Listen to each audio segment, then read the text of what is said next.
Selamat pagi, salam damai sejahtera untuk semua kita dimanapun kita berada.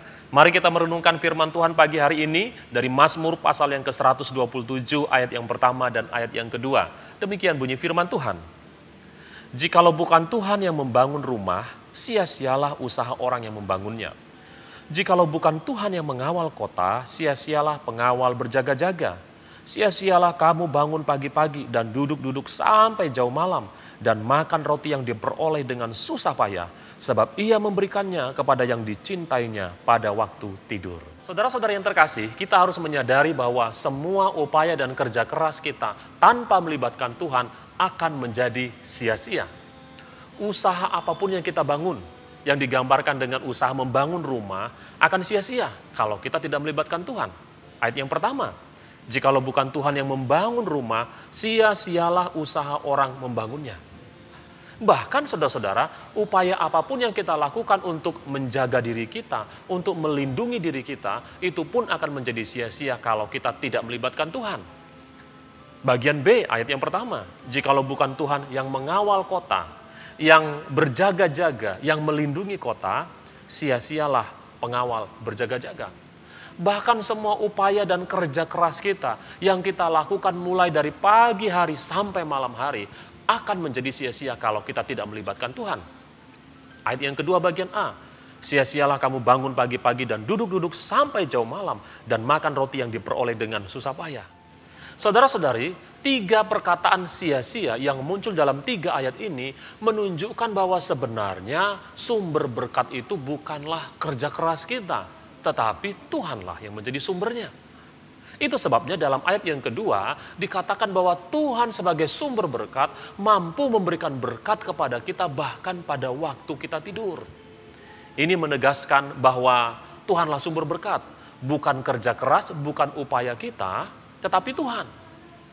Saudara jangan salah mengerti, kita mulai mengatakan kalau begitu mulai sekarang saya akan berhenti berusaha, saya akan bermalas-malasan dan memperbanyak waktu tidur supaya saya mendapat berkat. Tidak seperti itu.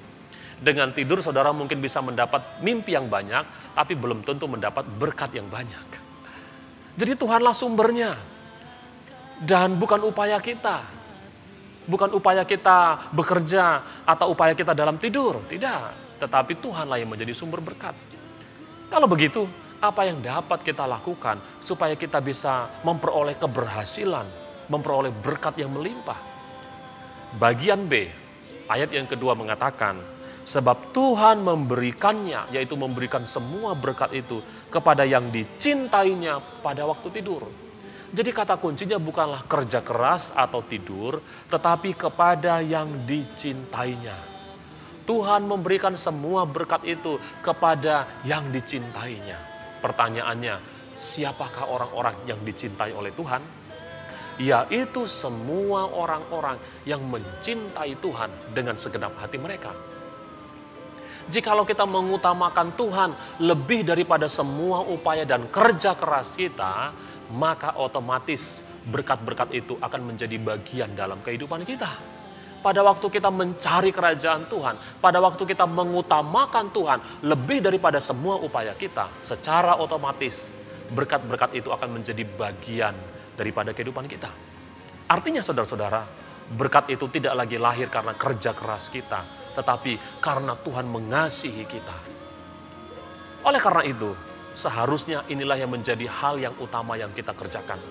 Saya menyimpulkan saudara-saudara, bahwa semua usaha dan kerja keras yang kita lakukan dalam berusaha tidak boleh lebih besar daripada semua kerja keras dan usaha kita dalam mengasihi Tuhan. Mengutamakan Tuhan sebagai sumber-sumber berkat kita, sama seperti ilustrasi yang berikut ini. Sekelompok anak, mereka datang dan melihat pertunjukan seorang pesulap. Dengan tongkatnya, sang pesulap bisa mengabulkan permintaan apapun.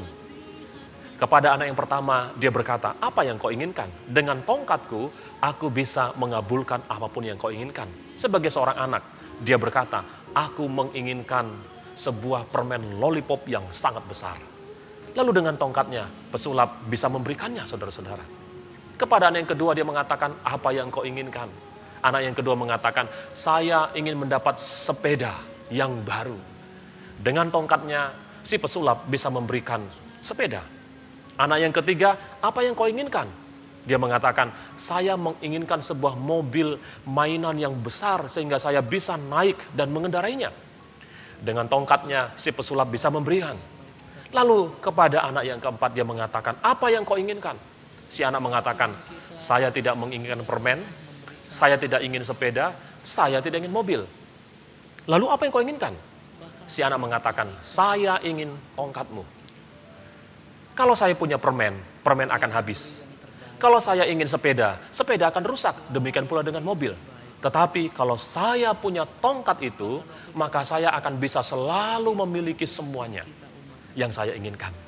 Saudara-saudara, demikian pula ketika Tuhan bertanya kepada setiap kita, apa yang kita inginkan? Saudara, mari dengan bijaksana kita mengatakan, Tuhan, saya bukan hanya mau berkat, saya bukan hanya mau keberhasilan, tapi lebih daripada segala-galanya, saya inginkan Tuhan. Karena Tuhanlah sumber berkat.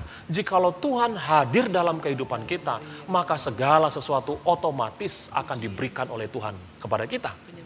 Inginkan Tuhan lebih daripada berkat yang Dia bisa berikan.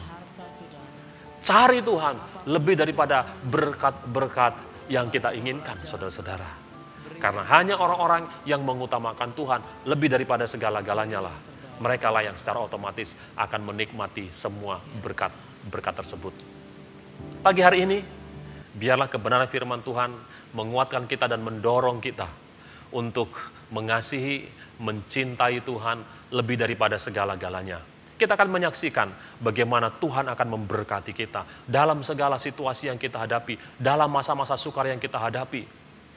Apakah pada waktu kita bekerja keras, atau pada waktu kita tidur dan beristirahat, berkat-berkat Tuhan akan senantiasa dicurahkan dalam kehidupan kita. Tuhan Yesus mengasihi, Tuhan Yesus memberkati kita semua. Amin.